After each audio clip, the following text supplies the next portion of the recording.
Let me start with something I see quite regularly in practice. A family member passes away and everyone assumes everything will be straightforward because there is a will. But when the documents are reviewed, it turns out it is a DIY will. Maybe it was written at home, downloaded online, or created from a template. At first glance it looks fine, but once probate begins, problems start to appear. And what most people don't realize is this: DIY wills rarely cause problems immediately. They cause problems later, during probate, during interpretation, and during distribution. And by that point, fixing them can become expensive, time-consuming, and emotionally difficult for families. So, in this video, I'm going to explain why DIY wills go wrong, what the real risks are in practice, and why what looks like a simple cost-saving decision can end up costing thousands. Most people don't choose DIY wills because they want problems later. It usually comes down to practical reasons. Cost is the biggest one. People think, I can write this myself and save a few £100s. The second reason is the belief that their situation is simple. I've just got a house and a bank account. It's not complicated. And the third is convenience.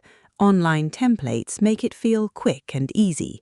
But the key issue is this: a will is not just a list of assets, it is a legal document that has to deal with future uncertainty, legal interpretation, and strict formal requirements. And that is where problems begin. The biggest issue with DIY wills is not intention. Most people know exactly what they want. The problem is legal interpretation. A will is not read like normal language, it is interpreted strictly, so even small wording gaps can change outcomes. For example, I leave everything to my children. That sounds clear, but legally it raises questions. What if one child dies before you? What happens to their share? Who inherits instead? If the will doesn't answer that, the law has to step in, and that is where complications begin. In practice, DIY wills tend to fail in very predictable ways. They often do not include backup beneficiaries. They don't explain what happens if someone dies before the person writing the will. They don't define key terms clearly, and they don't anticipate real-life changes. And those gaps only become visible after death, when it is too late to fix them. I dealt with a situation where a parent had written a very simple DIY will. It said, I leave everything equally to my 2 children, but one of those children had already passed away. There was no instruction in the will about what should happen in that situation. So suddenly what seemed simple became unclear. Did the deceased child's share pass to their own children? Did it go to the surviving sibling? Or did that part of the estate fall under intestacy rules? The result was delay, uncertainty, and additional legal work just to interpret what should have been clearly set out. Another major issue in DIY wills is executor structure. People usually appoint 1 or 2 executors and assume that is sufficient. But what is often missing is a clear plan for what happens if something changes. For example, what if an executor dies before the person writing the will? What if they lose capacity? What if they refuse to act when the time comes? In professionally drafted wills, there are usually backup executors in place, but in DIY wills this is often missing entirely. And that can leave the estate without a clear route forward, which can cause delays before administration even begins. One of the most serious but least understood risks is inheritance tax. A poorly drafted will can unintentionally affect the availability of key tax allowances. These include the nil rate band and the residence nil rate band, often called RNRB. These allowances can significantly reduce inheritance tax liability, but they are not automatic in every situation. The way a will is structured can impact whether those allowances are fully available, and in practice, this can make a real financial difference. We're not talking about small amounts here. It can easily mean thousands of pounds in additional tax being paid unnecessarily. And the frustrating part is, this is often entirely avoidable with proper drafting. Another serious consequence is escalation. If a DIY will is unclear or disputed, the estate may not proceed smoothly through probate. The probate registry may raise questions, banks may refuse to release funds, and in more serious cases, disputes may arise between beneficiaries. At that point, solicitors often need to be instructed just to resolve the uncertainty. And if the matter escalates further, court involvement may be required. Once that happens, costs increase significantly, and instead of a straightforward administration, the estate becomes a legal process. DIY wills also create particular risks in blended families. Stepchildren, for example, are not automatically entitled to inherit unless they are specifically included in the will, but many people assume they are included as part of family. Legally, that is not the case. This mismatch between expectation and legal reality is one of the most common causes of disputes in blended family estates.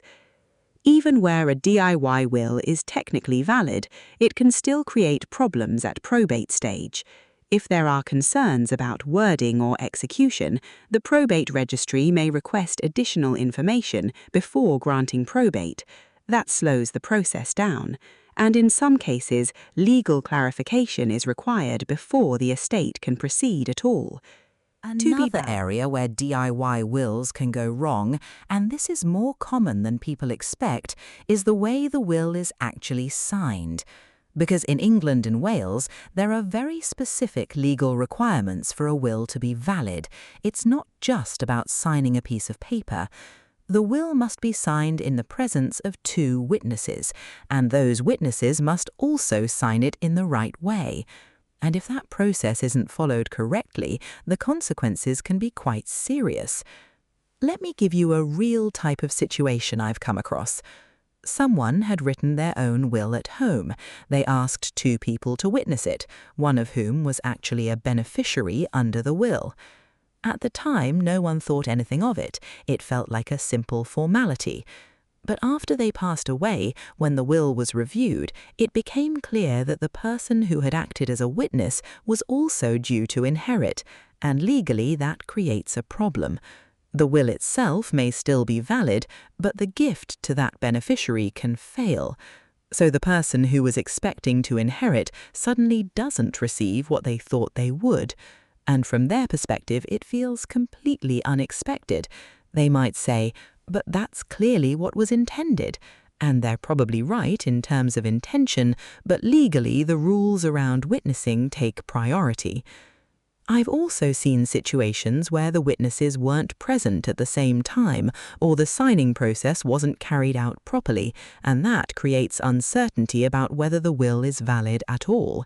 In more serious cases, that can mean the will doesn't take effect, and the estate ends up being dealt with under the intestacy rules instead.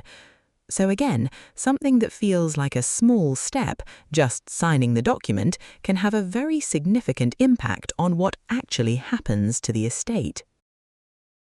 To be balanced, there are situations where DIY wills may work. Very simple estates with minimal assets and no complexity may be lower risk.